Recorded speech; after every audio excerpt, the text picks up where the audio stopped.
Welcome back to my channel. Today we're taking a look at the most famous smuggler in the galaxy, that being Han Solo from Episode 4, A New Hope.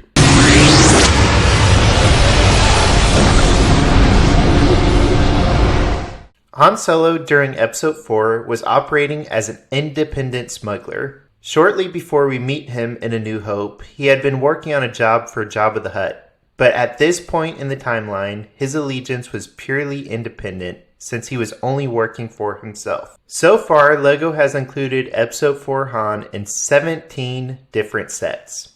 First appearing in the original Falcon from 2000, which is kind of wild to think that Han Solo did not appear in a LEGO set until the second year of releases. Most of his sets are centered around the Millennium Falcon, the Mos Eisley Cantina, and Death Star related sets. Across those releases, we've gotten 11 different minifigure variants, not including slightly different facial expressions. The two main clothing styles are his classic smuggler outfit and his stormtrooper disguise. Now there are two Episode 4 sets, the original UCS Falcon and the first Death Star, that actually came with the Return of the Jedi variant of Han Solo. Since that's technically not accurate to the film, I won't be including that variant in today's breakdown. In terms of timeline, Han Solo was 32 years old in A New Hope, which is 10 years after the events of Solo, A Star Wars Story.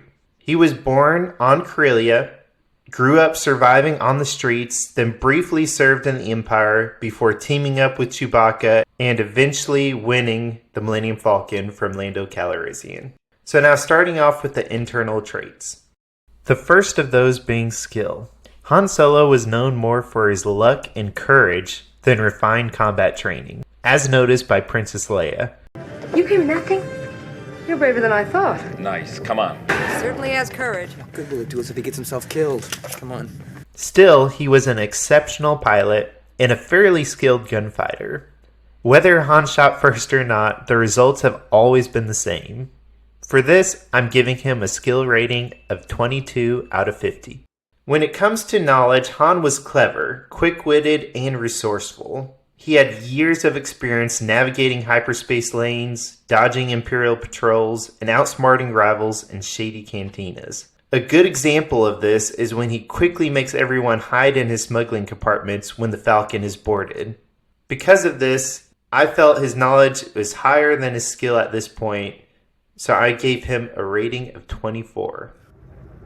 Kid, I've flown from one side of this galaxy to the other. I've seen a lot of strange stuff, but I've never seen anything to make me believe there's one all-powerful force controlling everything.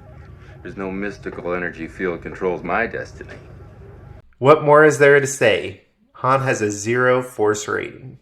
In Episode 4, Han was the captain of the Millennium Falcon, but I felt him and Chewbacca were more partners.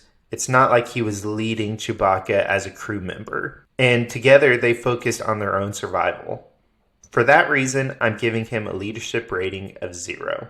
All those added together will give Han a total internal rating of 46, with 22 skill and 24 knowledge. Now let's jump into the external traits. For armor, LEGO has given us a few variants of Han in Stormtrooper disguise. The figure on the left is Han in Stormtrooper disguise with a helmet on.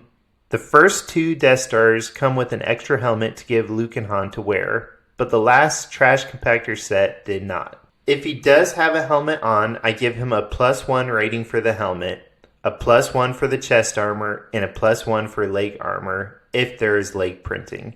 No version of Han has any gear items, so all variants will have a 0 gear rating. Now let's look at the different classes. Class A has 3 armor, which is the helmet, chest, and leg armor, for a power of 49. Class B has 2 armor, either chest armor and leg, or helmet and chest, for a power of 48. Class C has 1 armor, which is just the chest armor, with a power of 47. And Class D has 0 armor and 0 gear, so it's just the internal power of 46. Finally, let's look at the weapons.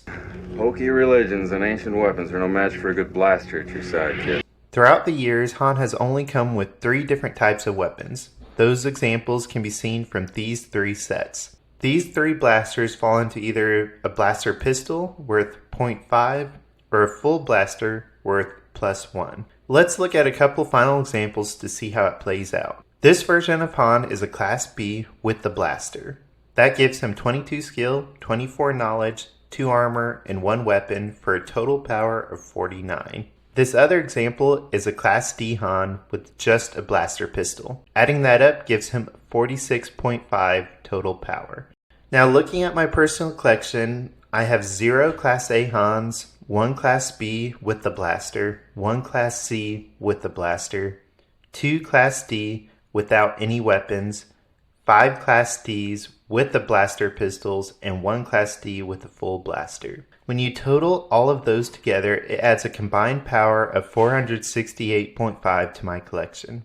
Adding that number to my minifigure collection so far brings my total character power up to 4,346. This update also places the independent faction within just 3 points of the Rebel Alliance. Be sure to let me know how many Episode 4 Han Solos you own in your collection and how they change your faction's standings. And as always, you can check out my website, lukebrickwalker.com, for a quick reference guide to all my minifigure ratings so far.